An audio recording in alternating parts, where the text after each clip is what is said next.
ಹಾಸನ ಜಿಲ್ಲೆಯ ಶ್ರೀನಿವಾಸಪುರದಲ್ಲಿ ಕರ್ನಾಟಕ ಲೋಕಾಯುಕ್ತ, ಜಿಲ್ಲಾಡಳಿತ, ಜಿಲ್ಲಾ ಹಾಗೂ ತಾಲೂಕು ಕಾನೂನುಗಳ ಸೇವೆಗಳ ಪ್ರಾಧಿಕಾರ ಮತ್ತು ಅರಣ್ಯ ಇಲಾಖೆಯ ಸಂಯುಕ್ತಾಶ್ರಯದಲ್ಲಿ ವನ ಮಹೋತ್ಸವ 2026ರ ಕಾರ್ಯಕ್ರಮ ಅರ್ಥಪೂರ್ಣವಾಗಿ ನಡೆಯಿತು.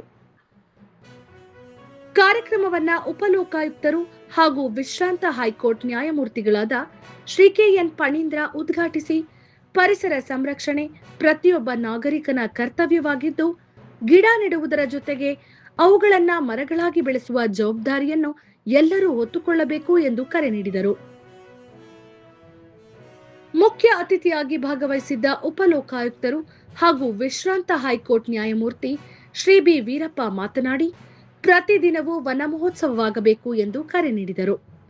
ಹವಾಮಾನ ವೈಪರೀತ್ಯಕ್ಕೆ ಪ್ರಕೃತಿ ನಾಶವೇ ಕಾರಣವಾಗಿದ್ದು, ವಿದ್ಯಾರ್ಥಿಗಳು ತಮ್ಮ ಹುಟ್ಟುಹಬ್ಬದಂದು ಚಾಕ್ಲೇಟ್ ಹಂಚುವ ಬದಲು ಒಂದು ಗಿಡ ನೆಟ್ಟು ಬೆಳೆಸುವ ಅಭ್ಯಾಸ ರೂಢಿಸಿಕೊಳ್ಳಬೇಕು ಎಂದು ಸಲಹೆ ನೀಡಿದರು. ಕಾರ್ಯಕ್ರಮದ ಅಧ್ಯಕ್ಷತೆಯನ್ನ ಉಪ ಅರಣ್ಯ ಸಂರಕ್ಷಣಾಧಿಕಾರಿ ಶ್ರೀಮತಿ ಸರಿನಾ ಸಿಕ್ಕಲಿಗಾರ್ ವಹಿಸಿದ್ದರು. ನ್ಯಾಯಾಂಗ, ಜಿಲ್ಲಾಡಳಿತ, ಪೊಲೀಸ್, ಅರಣ್ಯ ಹಾಗೂ ವಿವಿಧ ಇಲಾಖೆಗಳ ಅಧಿಕಾರಿಗಳು, ವಿದ್ಯಾರ್ಥಿಗಳು ಮತ್ತು ಸಾರ್ವಜನಿಕರು ಗಿಡ ನೆಟ್ಟು ಪರಿಸರ ಸಂರಕ್ಷಣೆಯ ಸಂಕಲ್ಪ ಕೈಗೊಂಡರು.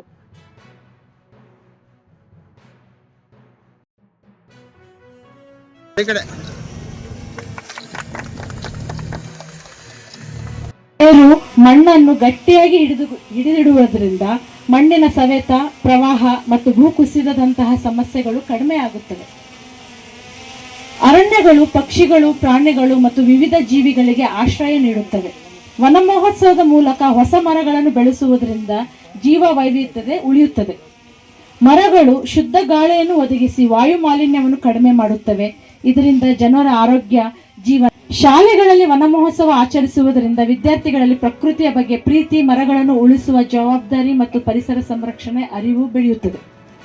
ಸೊ ನಿಮ್ಮೆಲ್ಲರ ಕರ್ತವ್ಯ ಏನು ಎಂದರೆ, ಪ್ರತಿಯೊಬ್ಬರು ವರ್ಷಕ್ಕೆ ಕನಿಷ್ಠ ಒಂದು ಗಿಡವನ್ನು ನೆಡಬೇಕು. ನೆಟ್ಟ ಗಿಡವನ್ನು ಮರವಾಗುವವರೆಗೂ ಆರೈಕೆ ಮಾಡಬೇಕು. ಮರಗಳನ್ನು ಅನಗತ್ಯವಾಗಿ ಕಡಿಯುವುದನ್ನು ತಡೆಯಬೇಕು.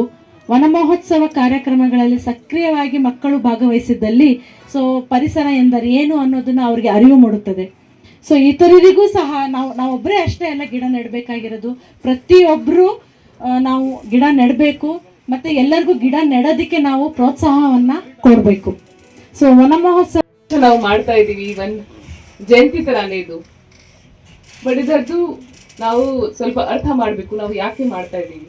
ಇದು ಒಂದು ಹೆರಿಟೇಜ್ ತರ ಇದೆ, ನಮ್ಮ ತಂದೆ ತಾಯಿ ನಮ್ಗೆ ಕೊಟ್ಟಿದ್ರು.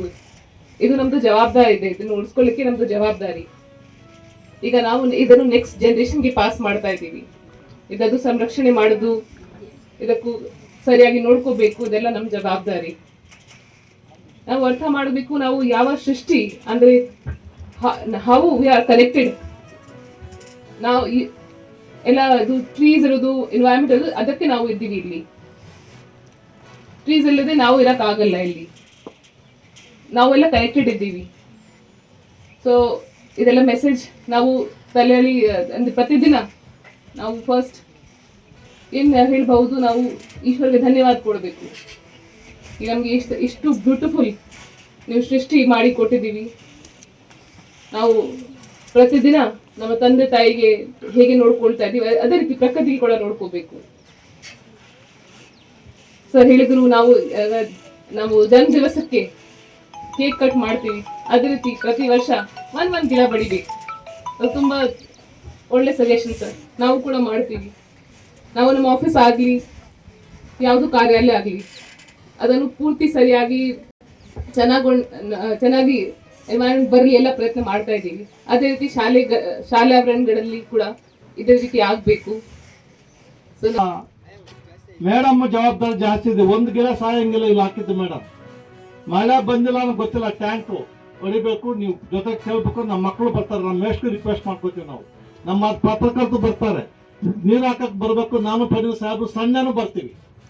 ನೀವು ನೀರು ರಂಜಿ ಮಾಡಿ ಬರ್ಬೇಕಂದ್ರೆ ನಾವು ಈ ಮಕ್ಕಳನ್ನ ಎಷ್ಟು ಚೆನ್ನಾಗಿ ಬೆಳೆಸ್ತೀವಿ ಅಂದ್ರೆ, ಆ ಮರಗಳನ್ನ ಅದನ್ನ ನಾವು ಅದು ಮಕ್ಕಳ ತರ ಅದನ್ನ ನಾವು ಬೆಳೆಸಿದ್ರೆ ಮುಂದೊಂದು ದಿವಸ ಈ ಮಕ್ಕಳು ನಾಳೆ ಬೆಳಗ್ಗೆ ಏನು ಈ ದೇಶದ ನಾಯಕರಾಗ್ತಾರೋ, ಅವು ಈ ದೇಶದ ನಮ್ಮನ್ನ ಕಾಪಾಡೋ ನಾಯಕರಾಗ್ತಾರೆ.